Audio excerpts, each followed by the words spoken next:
Hello, and welcome back to another episode of an ADHD Girlie's creative journey, one step, one coffee at a time. And I'm Allie, your host. Wow, that sounds overly polished. Anyways, hope you enjoy it. We're back for episode 3, and today I'm talking about the fact that I hit 40K in my book. Very excited. And my friend, who I was a beta reader for, her book is officially published. It came out in the US June 3rd. So let's go ahead and get into these things. I think it was Saturday I realized I had hit 40K. I sort of hit it before that without realizing because I had to write a scene for my creative writing class I'm taking right now, and we're allowed to write, we're writing 2 scenes in total for the class, and they can be on anything. So I, of course, was like, I'm going to workshop something for my book. And that scene is about 1,300 words. So I'm like technically at 41. I just haven't put it into the document yet because there's still a gap of before where that scene's going to happen. So need to kind of fill in the hole, which I think I've figured out what's going in that hole. Basically what happened was like at 39,000, I had put my characters, sorry, I'm on my walking pad, so I'm a little out of breath because I'm walking and talking. And if you hear weird sound, it's my walking pad. So I feel like I think it's called a pantser, where like you plan a little bit, but then you sort of let the story tell you as you're writing.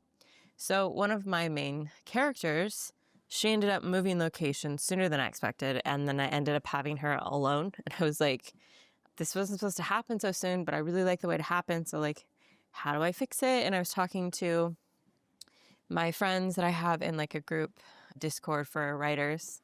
Like, you guys, I feel like stuck. What do I do? Blah, blah, blah. So we had like a lot of brainstorming, and it was very helpful. And then I also kind of went back to like, oh, duh, I should go back to what my characters like wants, desires, and needs are. That made me reflect on a lot of things.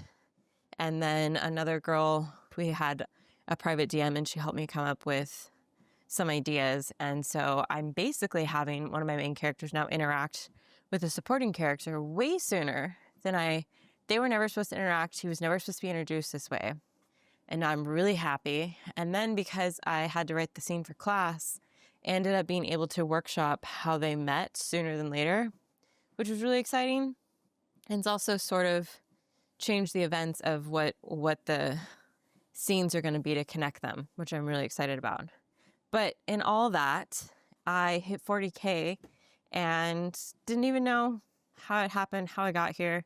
But I'm here now, and it's really exciting. And I did a lot of research online, and basically, like, if you are a new author, what the consensus seems to be is you need to stay between 90,000 and 110,000. Like, even 110 is kind of pushing it.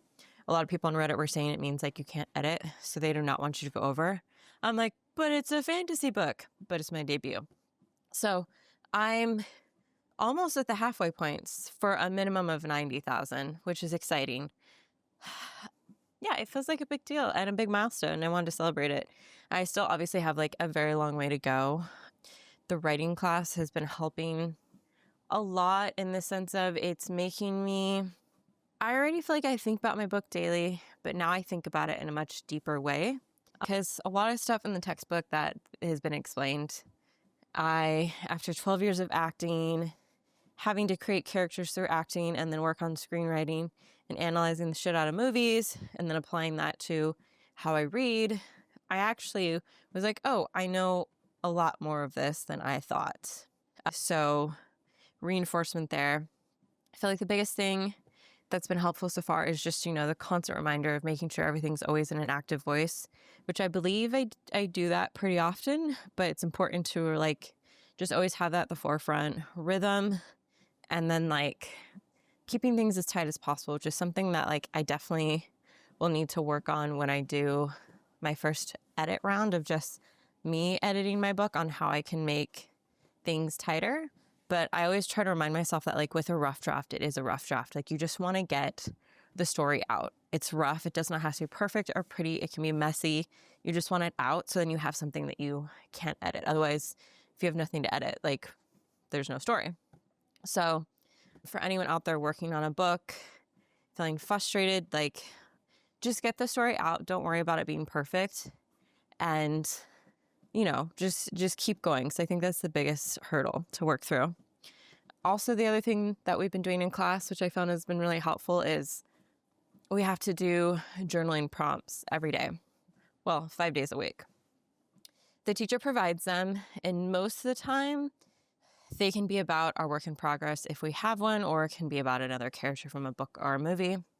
I've been trying to workshop everything about my current book, and it's been really helpful, and it's been making me think about, I think I want to start doing this daily, because I can't always, write for my book directly daily, but I'll have ideas.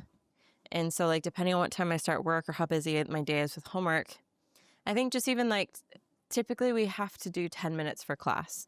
So I think I have zero problems of doing 10 minutes for myself after this class is over to workshop, where I'm at next. Where do I want the scene to go next? Kind of like a loose outline. And I know some authors do this, after they write for the day, they kind of write a few lines down about where they want to go, what they want to talk about. And sometimes, depending on my headspace, I can do that. And other times, I don't know and I need to walk away. So I'm hoping the journaling for that will sort of help so I can work out any kinks. Because I feel honestly, the hardest part about writing at this point, especially if you trust that story, plot, character, and all that, is it's just really about turning your imagination into words. I know what it is I want to do, but how do I word it? So I think that's sort of my spiel about my 40K, which is really exciting. And the other exciting news is my friend Georgia Stone. She published The Friendship Fling. It is a romance. I got to be a beta reader for this. I actually read her original version, which was originally called A Collision of Stars. She got picked up by HarperCollins. She's specifically on their imprint, Harper Perennial. So I'm so excited for her. It came out in the UK a couple weeks ago, and we just got a copy released in the US. The cover is gorgeous. It takes place during the summer in London. So I'll have a link in the description for you guys, but we have Big Ben, coffee, stuff from a picnic, them sitting in the city in front of the Ferris wheel, a photo of the two main characters, and some stuff that's from the book. And I love this book, you guys. It was so cool to get to beta read it. I learned so much, and I really wanted to do it. One, to support her. Two, to experience what it was to be a beta reader, how I could give helpful feedback, and what I would expect my eventual beta readers will experience. So when I read this book, I loved it because it felt like this beautiful slow burn. All the characters I felt are so unique and specific. So I feel like they're all my besties. So I love hanging out with them, especially in the summer in London. I really want to go have a summer in London now. I also love the main character, Ava, works in a coffee shop, because I work in a coffee shop. The author, Georgia, used to at some point in her life also. So I definitely connected to all that. But it is we have sort of the black cat, golden retriever sort of vibe. It's a fake friends to lovers, Grumpy and Sunshine. I'll go ahead and read it to you guys. What it says on the back. No one would ever call Ava Monroe a people person, which isn't ideal for a barista in a busy London coffee shop. She's sarcastic, blunt, and set in her ways, and a rule that her romantic relationships are to be strictly no strings attached. But now, rather inconveniently, her best friend Josie is about to leave for several months, and she's pushing Ava to get out of her comfort zone and meet new people, though Ava's really not keen to shake up her life. Then, the interminably cheerful and undeniably gorgeous Finn O'Callaghan rolls into her coffee shop with an unusual proposal, a mutually beneficial friends-only summer fling. Finn needs a local to help him complete his local bucket list before he moves away. And Ava needs to reassure Josie, and maybe herself, that she won't be lonely. Besides, it's only for a few months. What's the worst that could happen? Before long, their mismatched friendship of convenience becomes more tolerable than Ava expected. As they work their way through Finn's list around the sun-drenched city and the rooftops and floating bars to nights at the museum, their adventures and Finn's company start to feel nice. Incredibly terrifying and dangerously nice.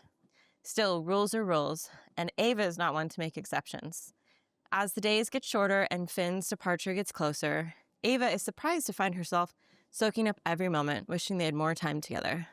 But that's the thing about summer. It always ends, right? Georgia Stone is a London-based author of contemporary romance. She writes love stories that she hopes make people laugh out loud and clutch at their hearts in equal measure. When she's not reading or writing, you can usually find her trying out DIY projects in her ridiculously colorful flat, spending far too much time feeding the algorithm or acting unhinged at gigs with her friends. You guys. And then she was so sweet because in the acknowledgments, she said, "First of all, this book wouldn't be what it is without my alpha and beta readers. Your comments were so helpful as they were unhinged, and I'm so grateful. Thank you to Allie, Ashley, Emo, Ernie, Georgia, Harriet, Jess, Marie, Natalie, Nyam, sorry if I'm saying that wrong, Sarah." But yeah, it was really sweet that she thanked all of us in her acknowledgments, which I did not even think about. I'm just so proud of her.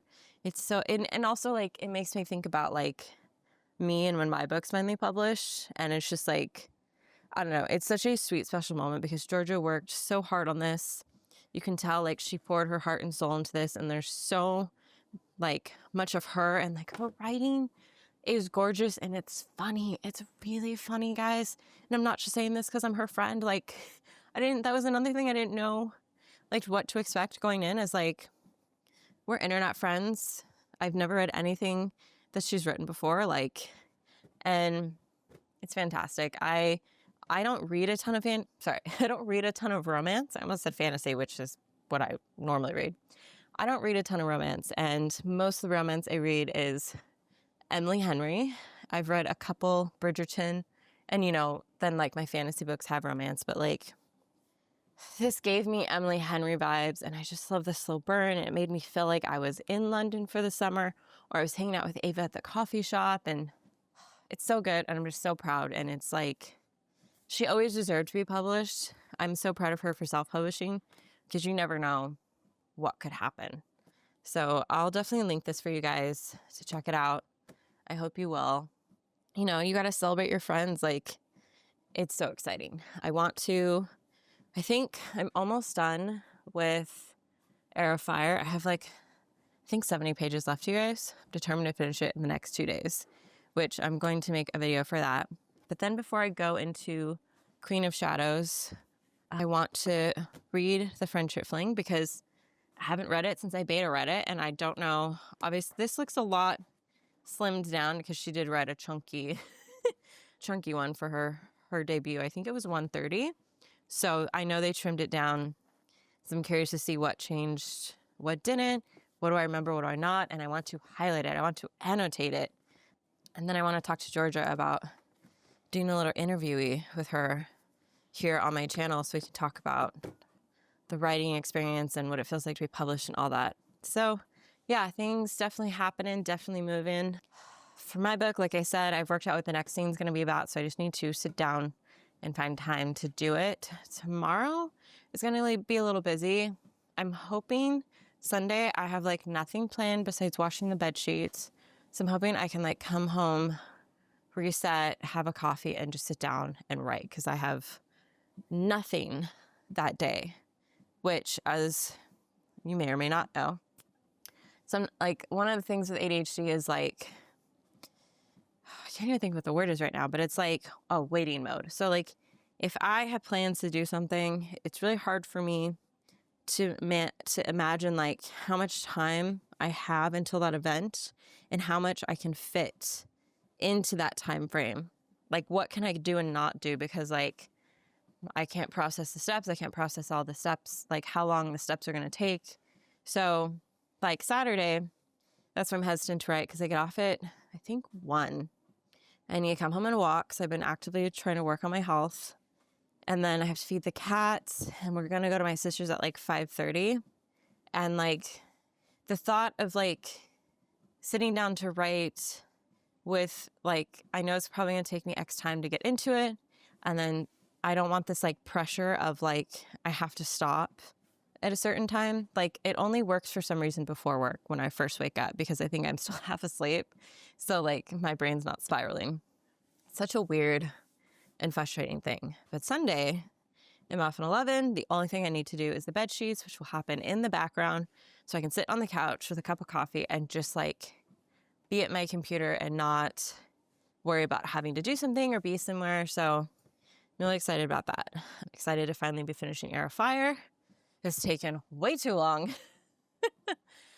I also, like, as everyone's been calling it, I dumbified my phone. Basically, it's black and white. I turned it to grayscale. I deleted all my social media apps, which was absolutely terrifying. So it's been great because now I'm going on social less, and I feel like I'm being able to get more done, focus more, feel like I have more time because I'm not distracting myself, going on like the slosh machine of dopamine. It's been great. I'm also reading A Mountain in the Sea, which is science fiction with my friend, a buddy read. So I need to get that done by the end of June. I'm nervous to start Queen of Shadows. It's weird. Now that I'm like halfway, I'm like, oh God, I'm like really deep into Throne of Glass. Like, one, I really want to finish it, but two, I've been dying to get here. And then now I feel like I'm at this point where it's going to be over before I know it. Which is really sad. But I'm excited to finish it so I can get you guys your video. And yeah, I think that's it for today. You guys got to deal with me like huffing and puffing as I walk on my walking pad. Probably a slightly short episode. I think I talked way too fast. That's me. So I hope you're all doing great, and thanks for listening, and I'll see you in the next episode. Bye.